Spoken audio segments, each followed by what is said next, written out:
How's it going, YouTube? Today, I want to talk very briefly about dice and a connection to polynomials.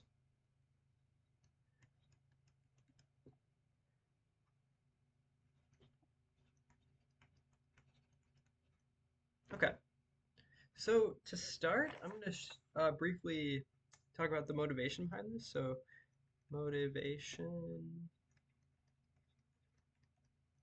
Uh, how many ways can you roll a C on, excuse me, I think a better term, with an A and B with A and B sided dice. So okay, so you have like uh so traditionally like two six-sided dice, but you could have, a dice with 10 sides and a dice with four sides. So let's look at example to kind of show what I'm talking about. So let's say A equals 3, B equals 4. Well, you can actually just write out all of the possible sums in a case like this. So I'll write the possibilities for B up here and the possibilities for A here, 1 through 3. And we can just write out all the sums. If you roll a 1 and a 1, you'd get a 2.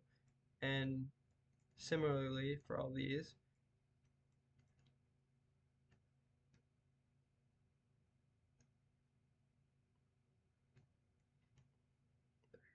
4, 5, 6, 7. And yeah, the lowest you can always roll is a 1 and a 1, and the highest would be the sum of the two dice. So like the sum of the highest side. So, and what we're going to be discussing today is mainly we're going to be breaking it up into three regions.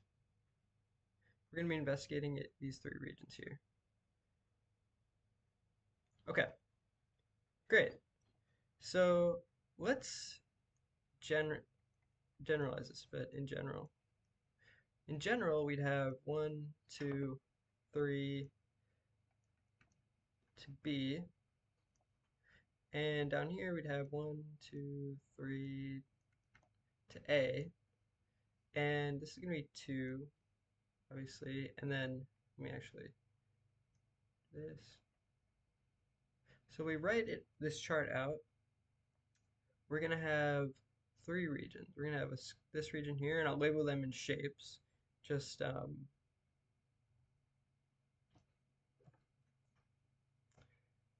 so you can kind of clearly know what I'm referring to. So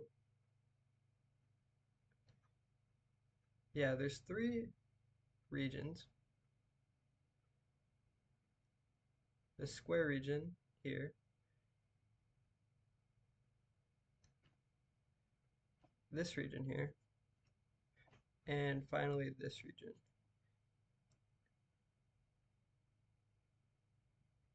Okay, great. So in the square region, the top triangular region, some properties are the numbers range from 2 to A, and rolls occur here C minus 1 times. Okay, great. In the triangle region,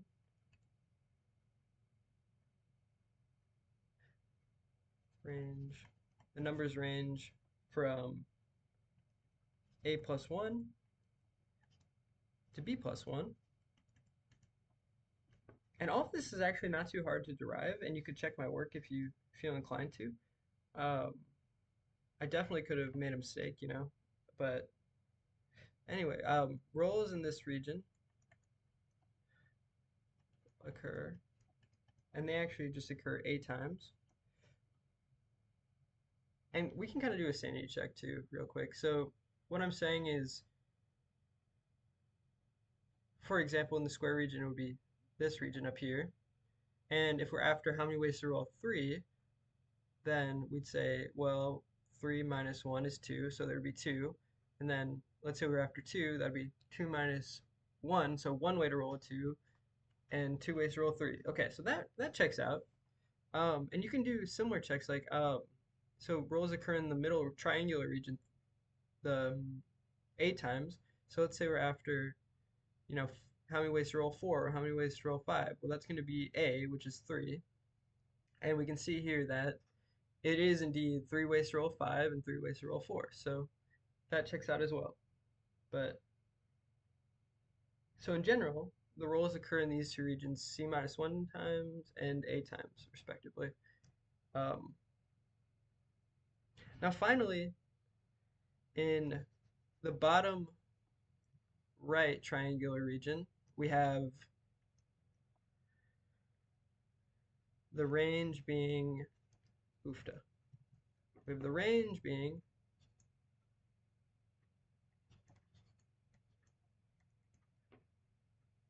b plus 2 to b plus a, the highest number you can roll. And that kind of makes sense. And just to zoom in a tad bit to see what I'm talking about. So the biggest roll is going to be b plus a down here. As we can see here, 4 plus 7. Um, in the top portion of the triangle, it's going to be b plus 2. And down here is a plus b minus a plus 1 plus 1. Um, yeah, so that's just a little brief um, showcase of the geography of that region. I guess you could say you can similarly investigate the other regions. I just wanted to keep this discussion kind of brief, but like the crash course on it. But now, so overall, let's take a look at everything together. We can sort of weld everything into a piecewise function, and I'm just going to denote it R of C.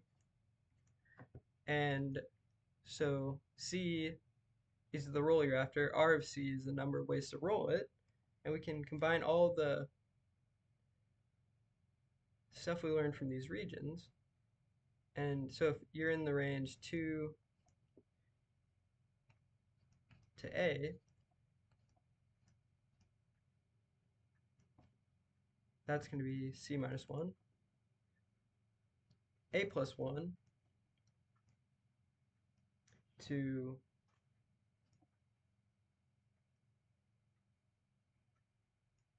B plus 1. That's going to be A. And finally, B plus 2 is less than or equal to C in this range to the highest number, B plus A. This is going to be B plus A minus C plus 1. Okay, great. Um, so yeah, I'm just writing the number of occurrences. So here is square. Let me make sure I'm getting this right. This is triangle that we discussed, and this is the star bottom right region. Okay, cool. So that's RFC. Now, I mentioned at the very beginning polynomials, and I want to preface this section. This is actually not directly from my research. This was a grad student actually brought this connection to my attention. So definitely don't want to take credit for this portion. Just the previous stuff, the dice stuff. But this is a really cool connection, and I wanted to share it with you. So consider um, consider the polynomial.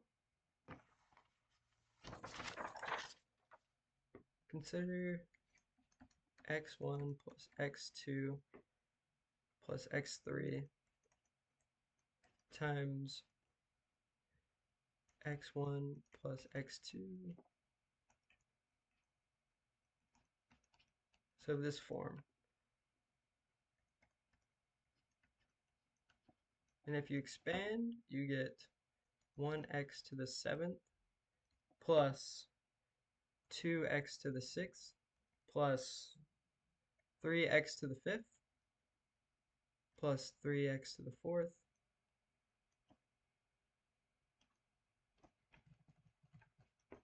3x to the 4th plus 2x to the 3rd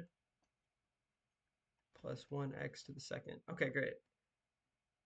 Now, put a pin in this really quick, and let's consider the a equals 3, b equals 4 dice case. And I'm going to write a little chart out for that. So we have our roll that we're after, and the number of ways to roll that. And so plugging in, we would get this table. So if we're after 4, for example, there's 3 ways to roll that, and so on.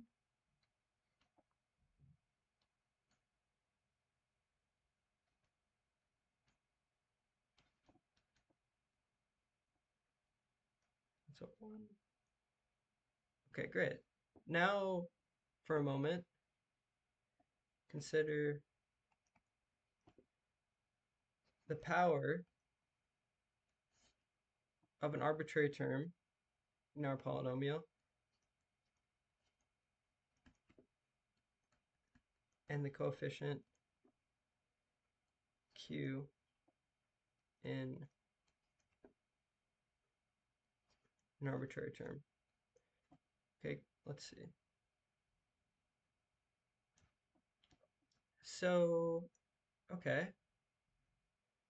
Well, let's just start with 2. Okay, so if I have a 2, then the corresponding coefficient is a 1. If I have a 3, the corresponding coefficient is 2 here, in this term here. 4, that would give me a 3. The power of 5, that's going to have a 3 in front of it. 2, oh, excuse me, a 6, that's going to have a 2 in front of it. And finally, a 7, that's going to have a 1 in front of it at this last term here. Now, you might already see it, but it's just the same graph.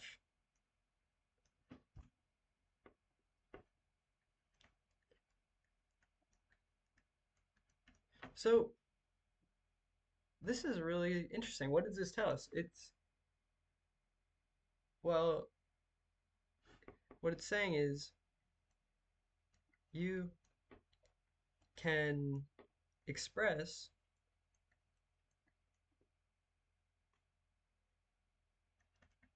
the number of occurrences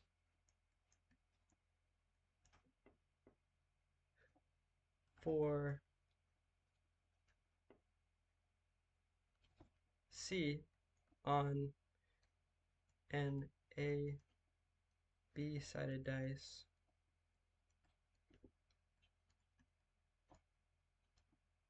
as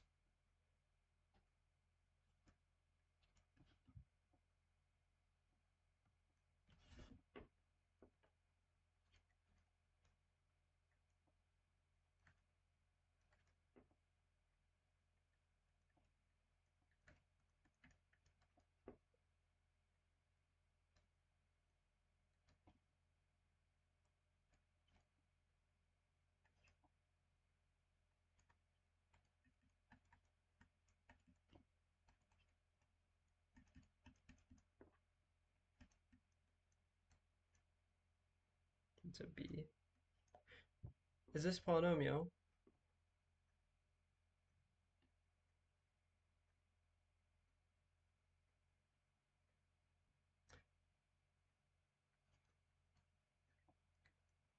or more compactly,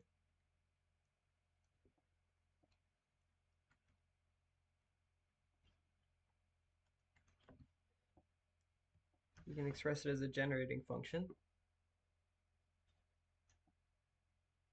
n equals 2 to a plus b, where b is the highest roll you can get, and 2 is the lowest roll. You can get a 1 and a 1 of our function of the number of occurrences to the power of n. So it's just a really cool connection between dice and polynomials. Um, yeah.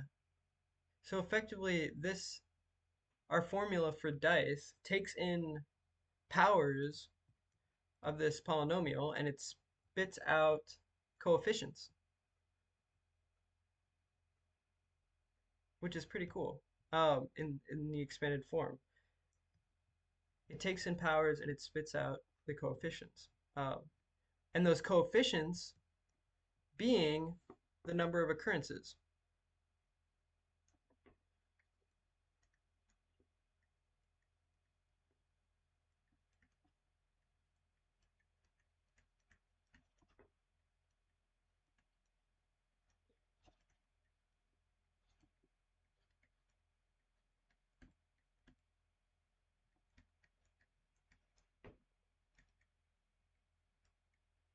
So yeah, just a neat connection. Yeah, and that's all I have for you today. Thank you so much for watching. Um, and yeah, have a good one.